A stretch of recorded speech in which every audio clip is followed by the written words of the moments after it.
கிறிஸ்துவுக்குள் பிரியமான தேவனுடைய பிள்ளைகளே, இந்த நாளிலும் கூட பரிசுத்த வேதாகமத்திலிருந்து சங்கீதங்களின் புஸ்தகம் 25வது அதிகாரம் 16வது வசனத்தை நாம் தியானிப்போமாக. சங்கீதங்கள் 25வது சங்கீதம் 16வது வசனம். என்மேல் நோக்கமாகி எனக்கு இறங்கும், நான் தனித்தவனும் சிறுமைப்பட்டவனுமாயிருக்கிறேன். பிரியமான தேவனுடைய பிள்ளைகளே, வாசிக்கப்பட்ட இந்த பகுதி பக்தனாகிய தாவீது தேவனை நோக்கி இப்படியாய் கதறுகிறதை நாம் பார்க்கிறோம்.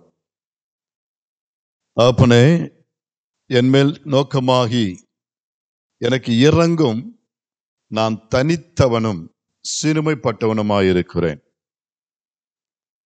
தன்னுடைய நிலையை தேவனுக்கு முன்பாக பக்தன் சொல்லுகிறதை பார்க்கிறோம். நான் தனித்தவனாயிருக்கிறேன், தனித்தவனும் சிறுமைப்பட்டவனுமாயிருக்கிறேன் என்று பக்தனாகிய தாவீது தேவனுக்கு தெரிவிக்கிறதை நாம் பார்க்கிறோம். இன்னும் வாசிக்கும் பொழுது சங்கீதம் 102 7வது வசனத்திலும் தன்னுடைய நிலையை இப்படியாய் சொல்லுகிறதை பார்க்கிறோம். வாசிக்கலாம். சங்கீதம் 102 7.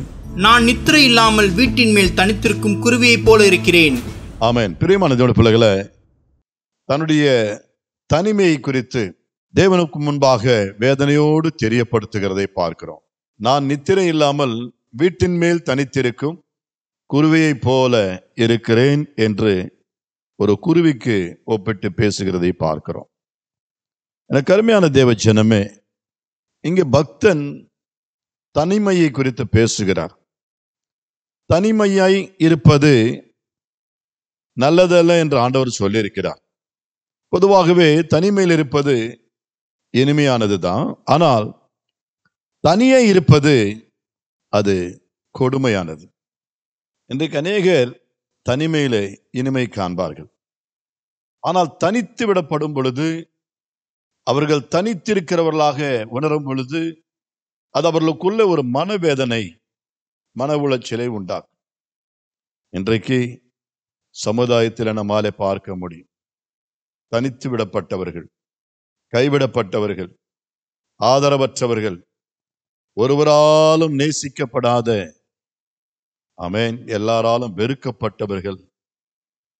சொந்த குடும்பங்கள்ல பெற்றோர்களை பார்க்கலாம், பிள்ளைகளை பார்க்கலாம், கணவன் மனைவிகளுக்குள்ளேயும் பார்க்கலாம். தனித்து விடப்பட்ட சூழ்நிலைகள். எனக்கு அருமையான தேவ ஜனமே, பக்தனாகிய தாவீதுடைய வாழ்க்கையில நான் தனித்தவனாய் இருக்கிறேன். எல்லாரும் இருந்தும், ஏராளமான மக்கள் தன்னை சுற்றிலும் இருந்தும், ஒரு அரசனாக தனக்கு ஏராளமான அதிகாரங்கள் உடையவராயிருந்தும், அநேக மந்திரிமார்கள் அல்லது வேலையாட்கள், மனைவிமார்கள், பிள்ளைகள் இருந்தும், தன்னுடைய வாழ்க்கையில ஏனோ ஒரு தனித்திருக்கிற ஒரு நிலையை அவர் ஃபீல் பண்ணுகிறதை பார்க்கிறோம், உணர்கிறதை பார்க்கிறோம். அதை எண்ணி தேவனோடு கூட கண்ணீரோடு ஜெபிக்கிறதை நாம் பார்க்கிறோம். எனக்கு அன்பான தேவனுடைய பிள்ளைகளே, தனிமை எப்பொழுதுமே கொஞ்சம் வித்தியாசமானது. நாமே அந்த தனிமையை எடுத்துக்கொண்டால் அது இனிமையானதா இருக்கும். ஆனால் மற்றவர்கள் நமக்கு அது கொடுத்தால் அது மிகவும் கசப்பான ஒன்றாய் இருக்கு. இங்கே தாவீதுடைய வாழ்க்கை தனித்து விடப்பட்ட நிலைமையை போலதான் பேசிக் கொண்டிருக்கிறார். என் ஆண்டவர் எப்பொழுதுமே எவர்களையும் தனித்து இருப்பது அவர் விரும்புவதே இல்லை. வேதத்தில் வாசிக்கிறோம். ஆதியாகம புஸ்தகம் 2ஆம் அதிகாரம் 18வது வசனத்தில் தேவனாகிய கர்த்தர் மனுஷன் தனிமையாயிருப்பது நல்லதல்ல என்று அவனுக்கு ஒரு ஏற்ற துணையை உண்டாக்குவதை நாம் பார்க்கிறோம். மனுஷன் தனிமையாயிருப்பது ஆண்டவர் ஒருபோதும் விரும்புவதில்லை. தனிமை என்பது ஒரு மனுஷனை மிகவும் வேதனைப்படுத்தக்கூடிய ஒரு சூழ்நிலை. எனவே அவனுக்கு ஒரு ஏற்ற துணை இருக்க வேண்டும். எல்லாவற்றுக்கும் உதவியாக அவன் ஒருவர் பேசிக்கொள்ள, தங்களுடைய கஷ்டங்களை பகிர்ந்து கொள்ள, இன்பங்களை பகிர்ந்து கொள்ள, துன்பங்களையும் பகிர்ந்து கொள்ள, ஒரு நண்பர்களாய் போல இருக்க நல்ல ஏற்றவர்கள் நமக்கு இருக்கும் பொழுது அது சந்தோஷம். தேவனும் அதுதான் இங்க செய்கிறார். ஏற்ற துணையை கொடுத்து அந்த மனிதனுடைய தனிமையை போக்குகிறதை நாம் பார்க்கிறோம். நம்முடைய ஆண்டவர் ஒருபோதும் நாம் தனித்து வாழ்கிற வாழ்க்கையை அவர் விரும்புகிறது இல்லை. ஒருவேளை இந்த நாளிலே இந்த செய்தியை கேட்கின்ற உங்களுடைய வாழ்க்கையில நீங்களும் தனித்திருக்கிறவர்களை போல ஒருவேளை நீங்கள் எண்ணிக்கொண்டு அதை குறித்து கவலைப்பட்டு கொண்டு, ஆமென், நான் ஏன் இப்படி தனிமையா இருக்கிறேன், தனித்திருக்கிறேன், எல்லாரும் என்னை கைவிட்டு விட்டார்கள், பிள்ளைகள் என்னை கைவிட்டார்கள், பெற்றோர்கள் என்னை கைவிட்டார்கள், என் கணவன் என்னை கைவிட்டார், என் மனைவி என்னை விட்டு போய்விட்டாள் என்று போல அநேக விதமான சூழ்நிலைகளிலே நாம் இருந்து கவலைப்பட்டு கலங்கி கொண்டிருக்கலாம். எனக்கு அருமையான தேவ ஜனமே, நம்முடைய ஆண்டவர் நம்மை ஒருபோதும் தனித்து விடுகிறார். நான் உன்னை விட்டு விலகுவதும் இல்லை, உன்னை கைவிடுவதும் இல்லை என்று சொன்னவர் அவர் நம்மோடு கூட இருக்கிறதை நாம் பரிசுத்த வேதாகமத்திலே பார்க்க முடியும். ஆம் தேவனுடைய பிள்ளைகளே, வேதத்தில் நாம் வாசிக்கும் பொழுது தனிமை என்பது ஒரு ஆதரவற்ற ஒரு நிலைக்கு ஒப்பாயிருக்கிறது. வேதத்துல ரூத்துவின் புஸ்தகம் 1ஆம் அதிகாரம் 5வது வசனத்திலே அதை நம்ம எல்லாம் பார்க்க முடியும். ரூத்துவின் புஸ்தகத்துல 1ஆம் அதிகாரம் 5வது வசனம். பின்பு மக்லோன் கிலியோன் என்னும் அவர்கள் இருவரும் இறந்து போனார்கள். அந்த ஸ்திரீ தன் குமாரர் இருவரையும் தன் புருஷனையும் இழந்து தனித்தவளானாள். இதுதான் ஒரு பயங்கரமான ஒரு சூழ்நிலை. நகோமி என்கின்ற ஒரு சகோதரியை குறித்து நாம் பார்க்கிறோம். அந்த சகோதரிக்கு மக்லோன் கிலியோன் என்னும் 2 பிள்ளைகளும் இருந்தார்கள். அவருடைய புருஷனும் கூட இருந்து நன்றாக வாழ்ந்து கொண்டிருந்ததானே அவருடைய வாழ்க்கை.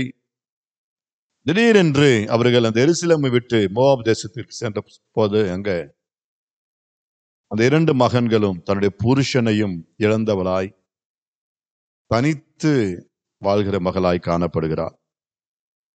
இது தனித்து விடப்பட்ட ஒரு சூழ்நிலை. தன்னுடைய வாழ்க்கையை ஒரு குறிப்பிட்ட நிலை அந்த மகளை தனித்தவளாய் மாற்றிவிட்டது. புருஷனும் இறந்து போனான், 2 மகன்களும் இறந்து போனார்கள், தனித்து. இந்த நிலைதான் தாவீது சொல்லிக் கொண்டிருக்கிறதை பார்க்கிறோம். எல்லாரும் இருந்தும் நான் எவரும் இல்லாதவனைப் போல, எல்லாராலும் புறக்கணிக்கப்பட்டவனைப் போல, கைவிடப்பட்டவனைப் போல நான் இருக்கிறேன். ஆண்டவரே, என் மேல் கண்ணோக்கமாயிரும், என் மேல் கண்ணோக்கமாயிரும். பிரியமான தேவனுடைய பிள்ளைகளை, நம்முடைய வாழ்க்கையில நம்முடைய தேவன் நாம் அவரை நோக்கி பார்க்கும் பொழுது எல்லாரும் உன்னை கைவிட்டாலும், எல்லாராலும் நீ புறக்கணிக்கப்பட்டாலும், ஆகாதவன் என்று சொல்லி ஒருவேளை எல்லாராலும் நீ வெறுக்கப்பட்டாலும் கூட உன்னை நேசிக்கிறவராக, உங்களை ஆதரிக்கிறவராக, அரவணைக்கிறவராக, ஆமென், அடைக்கலம் கொடுக்கிறவராக, அன்பு கூறுகிறவராக, எப்பொழுதும் நமக்கு துணையாயிருக்கிற, ஏற்ற துணையாயிருக்கிறவர் நம்முடைய ஆண்டவராக இயேசு கிறிஸ்து. இந்த வார்த்தைகளை கேட்கிற எனக்கு அருமையான தேவ பிள்ளையே, தனித்து வாழ்ந்து கொண்டிருக்கிறீர்களா? சில காரணங்கள் நிமித்தமாய் தனித்து வாழ்ந்து கொண்டிருக்கிறீர்களா? கவலைப்பட வேண்டாம், கர்த்தர் நமக்கு துணையா இருப்பார் என்று பரிசுத்த வேதாகமம் சொல்லுகிறது. நாமவே தனிமைகளை விரும்பி செல்லும் பொழுது அது மெய்யாகவே அது இனிமையான ஒரு சூழ்நிலை. நாம் எப்பொழுது தனிமையை நாட வேண்டும், தனிமைகளை நமக்கு எப்படி சாதகமாய் மாற்றிக்கொள்ளலாம் என்பதை குறித்து நான் சுருக்கமாக உங்களோடு கூட பகிர்ந்து கொள்ள முடிக்க விரும்புகிறேன். இந்த தனிமைகளை சில நேரங்களில் நாம் அதை ஆசீர்வாதமாகவும் மாற்றிக்கொள்ள முடியும், இனிமையாகவும் மாற்றிக்கொள்ள முடியும். வேதத்தில் நாம் வாசிக்கும் பொழுது மத்தேயு 14ஆம் அதிகாரம் 23வது வசனத்தில் ஆண்டவராக இயேசு கிறிஸ்து வாழ்க்கையில நிகழ்ந்த சில சம்பவங்களையும் நாம் பார்க்க முடியும். மத்தேயு 14ஆம் அதிகாரம் 23வது வசனம். அவர் ஜனங்களை அனுப்பிவிட்ட பின்பு தனித்து ஜெபம் பண்ண ஒரு மலையின் மேல் ஏறி சாயங்காலமான போது அங்கே தனிமையாயிருந்தார். கர்த்தராகிய இயேசு கிறிஸ்து பகல் முழுவதுமாக திரளான ஜனக்கூட்டத்திலே தேவனுடைய வார்த்தைகளை பகிர்ந்து கொண்டு அநேக அற்புதங்களையும் அதிசயங்களையும் நடப்பித்து வேதம் சொல்லுகிறது தன்னுடைய வாழ்க்கையில தனித்து இருக்கக்கூடிய ஒரு நேரத்தை கர்த்தர் தெரிந்து கொள்கிறதை பார்க்கிறோம். எனக்கு அருமையான தேவ ஜனமே, இந்த பூமியில ஆண்டவராக இயேசு கிறிஸ்து வாழ்ந்து கொண்டிருந்த காலங்களிலே அவர் தனித்து வாழ்வதற்கும் நேரத்தை ஒதுக்கி இருக்கிறார். தனித்து ஜெபிக்கும்படியாக, அந்த தனிமை எதற்காக கர்த்தர் தெரிந்து கொள்கிறார் என்று சொன்னால், ஜெபம் பண்ணும்படியாக. அவர் தனித்து ஜெபிக்க ஒரு மலையின் மேலே ஏறி சாயங்காலமான பொழுது அங்கே தனிமையாயிருந்தார் என்று வாசிக்கிறோம். ஆம், தனிமையாயிருப்பதற்கு நேரத்தை ஒதுக்கிறதை பார்க்கிறோம். எல்லாவற்றுக்கும் ஒரு காலம் உண்டு. கூட்டத்தின் மத்தியிலே இருக்க ஒரு காலம் உண்டு, தனிமையாயிருப்பதற்கு ஒரு காலம் உண்டு. அநேக நேரங்களில் இந்த தனிமைகளையும் நம்மால இனிமையாக மாற்றிக்கொள்ள முடியும். அது எப்பொழுது? இப்படி தேவ பிரசன்னத்தை விரும்பி தேவனோடு கூட ஐக்கியம் கொள்ளுகிற ஒரு நல்ல அனுபவத்தில் நாம் இருப்போமே. ஆனால் இந்த தனிமைகளை தேவனோடு கூட இடைப்படுவதற்கு நாம் அதை என்ன செய்வோம்? ஆசீர்வாதமாய் மாற்றிக்கொள்ளுவோம். இங்கே கர்த்தர் தனித்து ஜெபிக்கும்படியாக மலையின் மேல் ஏறுகிறார் என்று வாசிக்கிறோம். அநேக நேரங்கள்ல திரளான கூட்டத்தின் மத்தியில ஜெபித்த கர்த்தர் தனித்து ஜெபிக்கவும் ஒரு நேரத்தை நாடி தேடுவதும் நேரத்தை ஒதுக்குவதுமாய் நம்மால பார்க்க முடியும். எனக்கு அருமையான தேவ ஜனமே, ஒருவேளை நீங்கள் தனிமையில இருக்கிறீர்களா? அந்த தனிமையை கர்த்தரோடு கூட பயன்படுத்துங்க. அது உங்களுடைய வாழ்க்கையில ஆசீர்வாதங்களை கொண்டு வரும். ஆம், தேவனுக்கும் உங்களுக்கும் நல்ல ஒரு தொடர்பை ஏற்படுத்துவீர்களாக.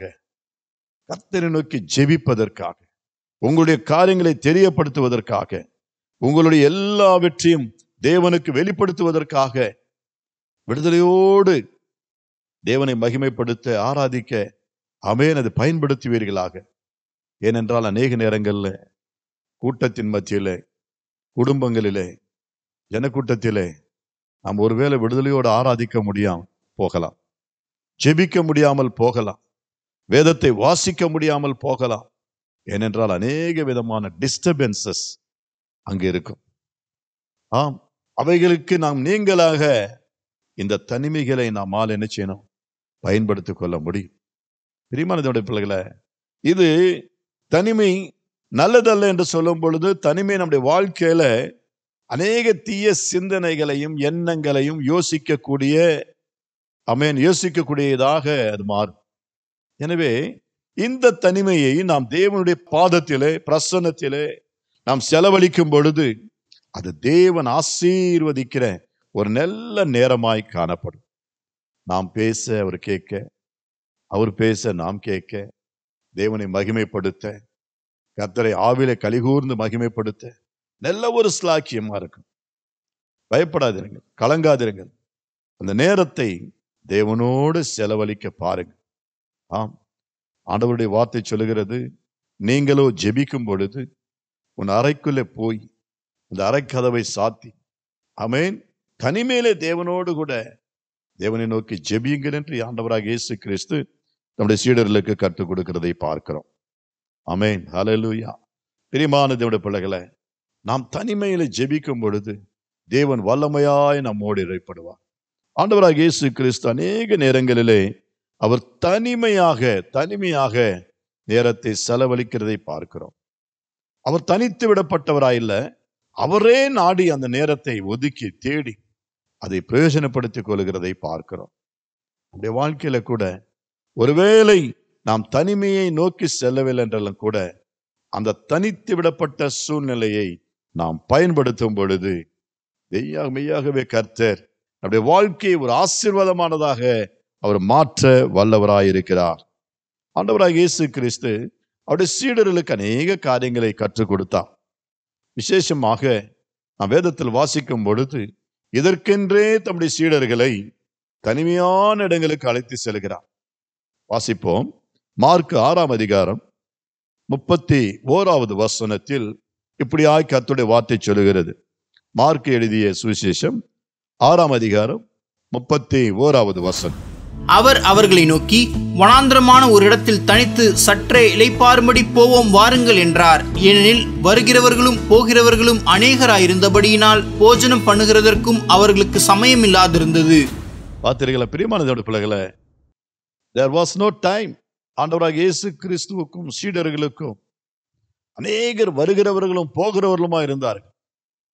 ஐயா ஜெபம் பண்ணுங்க, ஐயா பாருங்க, ஐயா இந்த பிரச்சனை பாருங்க என்று அநேகர் அவருடைய பிள்ளைகளை கொண்டு வந்து அவர்களுக்காக ஜெபிக்கும்படியாக, இது நிமித்தமாக ஆண்டவராகிய இயேசு கிறிஸ்து அவருடைய சீடர்களுக்கு சொல்லுகிறது என்ன, வாருங்கள் நாம் வனாந்தரமான ஒரு இடத்திற்கு தனித்து சற்றே இளைப்பாறும்படி போவோம். வனாந்தரமான, ஜனசஞ்சாரம் இல்லாத, மக்கள் நடமாட்டம் இல்லாத வனாந்தரமான ஒரு இடம். ஆமென். தனித்து சற்றே இளைப்பாறும்படி போவோம். ஆமென். ஹல்லேலூயா. ஆம் தேவனுடைய பிள்ளைகளே, வாருங்கள் என்று சொல்லி அவர்களை அழைத்து கொண்டு போகிறதை நாம் பார்க்கிறோம். எனக்கு அருமையான தேவனுடைய பிள்ளைகளே, அது அவசியம். எப்பொழுதும் கூட்டத்தின் மத்தியிலே ஊழியங்கள் என்று சொல்லி ஊழியங்களுக்கு நேரத்தை ஒதுக்கிற நாம், ஊழியர்களாகிய நாம் சில நேரங்களிலே ஓய்வெடுக்கவும் இளைப்பாறவும் தனித்து ஆமென் நேரங்களை தேடி செல்வது நல்லது. ஆமென். நம்முடைய வாழ்க்கையில கூட நமக்கு பலன் அவசியம். we have to renew our spirit. நம்முடைய ஆவியை நாம் புதுப்பித்துக் கொள்ளும்படியாக, நம்முடைய ஆத்துமாக்களை பலப்படுத்திக் கொள்ளும்படியாக, in order to be refreshed, நம்முடைய சரீரத்தில், ஆவியில, ஆத்மாவில நல்ல புதுப்பித்து புது பலத்தோடு கூட தொடர்ந்து சமுதாயத்தில் ஊழியங்களை செய்யும்படியாக ஊழியர்களாகிய நாம் ஊழியர்களுக்கு சொல்லுகிறேன், நமக்கு அதிகமான ஓய்வும் அவசியம். இந்த ஓய்வு என்பது ஏதோ பொழுதுபோக்குவதற்காக அல்ல, அல்லது மற்ற நேரங்களை செலவழிப்பதற்காக அல்ல, மற்ற காரியங்களுக்கு ஒதுக்குவதற்காக அல்ல. மாறாக வேதம் சொல்லுகிறபடி, கர்த்தர் சொல்லுகிறபடி நாம் போவோம் வாருங்கள் என்று சொல்லி அவர்களை அழைத்து கொண்டு போய் அநேக காரியங்கள் ஆண்டவராகிய இயேசுவோடு அந்த சீடர்கள் செலவழிக்கும்படியாக செய்கிறதை பார்க்கிறோம். பாருங்க, ஆண்டவராகிய இயேசு கிறிஸ்து அவர்களை அழைத்து கொண்டு போகிறார். எங்கே? தம்முடைய மகிமையை வெளிப்படுத்தும்படியாக மறுரூப மலைக்கு அழைத்து கொண்டு போகிறார். வேதத்தில் நான் வாசிக்கும் பொழுது எடுத்தவர்கள் வாசிக்கலாம். மத்தேயு 17 அதிகாரம் 1வது வசனம். மத்தேயு 17:1 வாசிக்க கேட்போம். 6 நாளைக்கு பின்பு இயேசு பேதுருவையும் யாக்கோபையும் அவனுடைய சகோதரனாகிய யோவானையும் கூட்டிக் கொண்டு தனித்திருக்கும்படி உயர்ந்த மலையின் மேல் போய், பாருங்க, 6 நாளுக்கு பின்பு இயேசு பேதுருவையும் யாக்கோபையும் அவருடைய சகோதரனாகிய யோவானையும் கூட்டிக் கொண்டு தனித்திருக்கும்படி உயர்ந்த மலையின் மேல் போய் அங்க என்ன செய்கிறாரு? அந்த மலையிலே அவர்களுக்கு மறுரூபமாக்கி தம்மை காட்சி அளிப்பதை பார்க்கிறோம். தேவ மகிமையை வெளிப்படுத்துகிறதை பார்க்கிறோம். தனிமையில, கூட்டத்தில் அல்ல, தனிமையான ஒரு மலைக்கு மேலே ஏறி தனிமையான ஒரு இடத்துல அநேக காரியங்கள் சீஷர்களுக்கு கற்பிப்பதையும் நாம் பார்க்கிறோம். அநேக நேரங்களில் என்னுடைய வாழ்க்கையில தனிமையில தேவனோடு கூட இடப்படும் பொழுது தேவன் நமக்கு அநேக காரியங்களை வெளிப்படுத்துவார், அநேக காரியங்களை நமக்கு போதிப்பார். சீஷர்கள் இயேசுவினிடத்திலே சில சந்தேகங்களை கேட்க வரும் பொழுது அவரை கூட்ட நெரிச்சலில் வந்து கேட்க மாட்டார்கள். இயேசு தனித்திருக்கிறவராய் இருக்கும் பொழுது அந்த தனிமையான நேரத்திலே சீஷர்கள் மட்டுமே, ஏன்னா இயேசுவோடு கூட இருப்பதனால அவர்கள் வந்து அநேக சந்தேகங்களுக்கு ஆமென் கர்த்தரிடத்தில் கேள்விகளை எழுப்புவார்களாம். மத்தேயு சுவிசேஷம் 24 அதிகாரம் 3வது வசனத்திலே நாம் ஒரு காரியத்தை பார்க்கிறோம். மத்தேயு 24 அதிகாரம். பின்பு அவர் ஒலிவமலையின் மேல் உட்கார்ந்திருக்கையில் சீஷர்கள் அவரிடத்தில் தனித்து வந்து, இவைகள் எப்பொழுது சம்பவிக்கும்? உம்முடைய வருகைக்கும் உலகத்தின் முடிவுக்கும் அடையாளம் என்ன? எங்களுக்கு சொல்ல வேண்டும் என்றார்கள். பாருங்கள் பிரியமான தேவனுடைய பிள்ளைகளே, ஆண்டவராகிய இயேசு கிறிஸ்து கர்த்தருடைய அந்த வருகை குறித்து, இதோ இப்ப வரப்போகிற இந்த 2ஆம் வருகை குறித்து அன்றைக்கே சீஷர்களோடு சொல்ல, என்னுடைய வருகைக்கு முன்பாக இப்படிப்பட்ட சூழ்நிலைகள் எல்லாம், நிலைமைகள் எல்லாம் பூமியில உண்டாகும் என்று சொல்லுகிறதை பார்க்கிறோம்.